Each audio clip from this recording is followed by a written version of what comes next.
आज मैं तिहाड़ जेल में हमारे नेशनल कन्वीनर और दिल्ली के लोकप्रिय मुख्यमंत्री श्री अरविंद केजरीवाल जी को मिलके आया हूं। सबसे पहले परिवार की बातें हुई। मेरी बेटी नियामत जो कि अभी 1 महीने की हुई है, उसका हालचाल पूछा, कैसी है वो। उसके बाद पंजाब के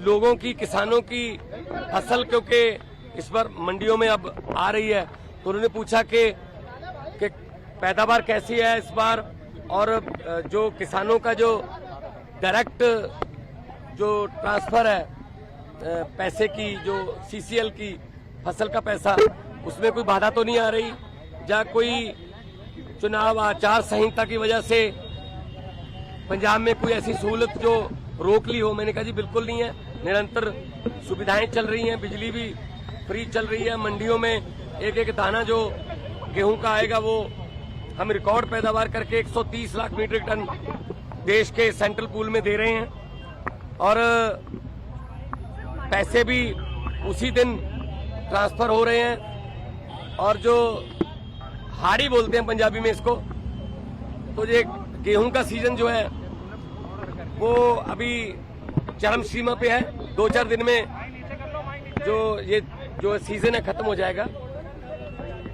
और सबसे बड़ी बात जो आज मैं आपको बतानी चाहता हूं, जो मैं अरविंद केजरीवाल जी को बताई, कि आज ही रिजल्ट आए हैं पंजाब में सरकारी स्कूल के 158 बच्चों ने 158 सरकारी स्कूलों के 158 बच्चों ने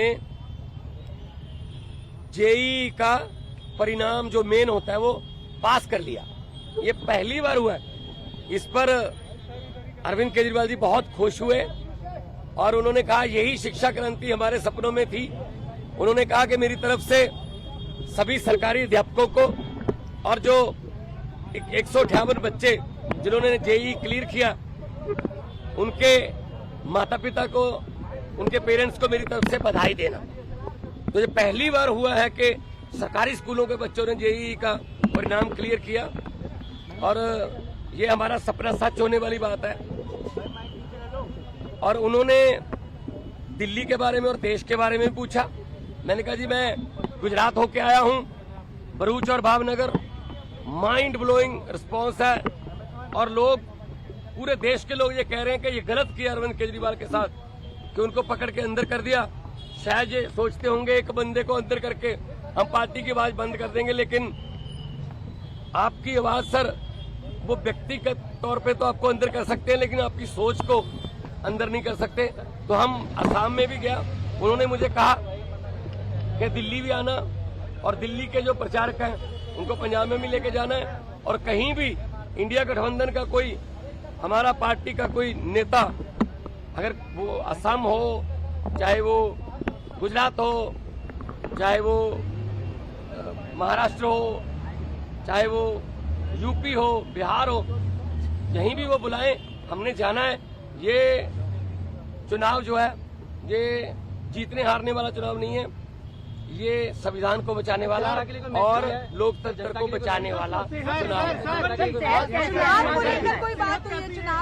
सेहत उनकी ठीक है, वो कह रहे हैं कि मुझे इंसुलिन मिल रही है और अब मेरा रूटीन में चेकअप भी हो रहा है, तो सेहत उनकी बिल्कुल ठीक है। एक इम्पोर्टेंट सवाल है, अमित शाह ने ये कहा है कि अगर उनकी जान को खतरा है, जेल तो आप ही के अधीन आती है, लेकिन फिर भी अगर मुझ पर शिकायत आएगी तो हम देखेंगे, क्योंकि पिछली बार आपने कहा था कि आतंकवादियों से भी बुरा सलूक अरविंद केजरीवाल के साथ किया जा रहा है। नहीं, मीटिंग तो आज भी मेरी उसी तरीके से हुई है। शीशा, दोनों तरफ जालियां और इंटरकॉम फोन, मीटिंग तो उसी तरीके से हुई है। ये इन्होंने शायद ये मन में धार रखा है कि हम सीधा नहीं मिलने देंगे। ये इनकी मर्जी हो सकती है या इनकी नफरत की इंतहा हो सकती है, लेकिन इतना मैं बताना चाहता हूं कि अरविंद केजरीवाल जी की जो सोच है, अरविंद केजरीवाल जी ने जो अंदर से मुझे संदेश दिया वो यही दिया कि लोगों को ये बता देना मेरी फिक्र मत करना, लेकिन वोट जरूर डालना और लोकतंत्र और संविधान को बचाने के लिए वोट डालना। तानाशाही जो आ चुकी है देश में, उसको खत्म करने के लिए वोट डालना। सर, जल्दी राघव चड्ढा भी कैंपेन करते नजर आएंगे? बिल्कुल आएंगे। हमारे सारे नेता जो है वो हमारे सभी नेता अपनी अपनी जिम्मेदारी लगे हुए हैं। 11 खेलते हैं, बाकी कोचिंग स्टाफ में होते हैं, कुछ नेट में बॉलिंग करते हैं, कुछ नेट में बैटिंग करते हैं, 4 एक्स्ट्रा प्लेयर होते हैं। तो हमारा एक संगठन है, तो जिसकी ड्यूटी जहां भी लगेगी हम वहां जाएंगे।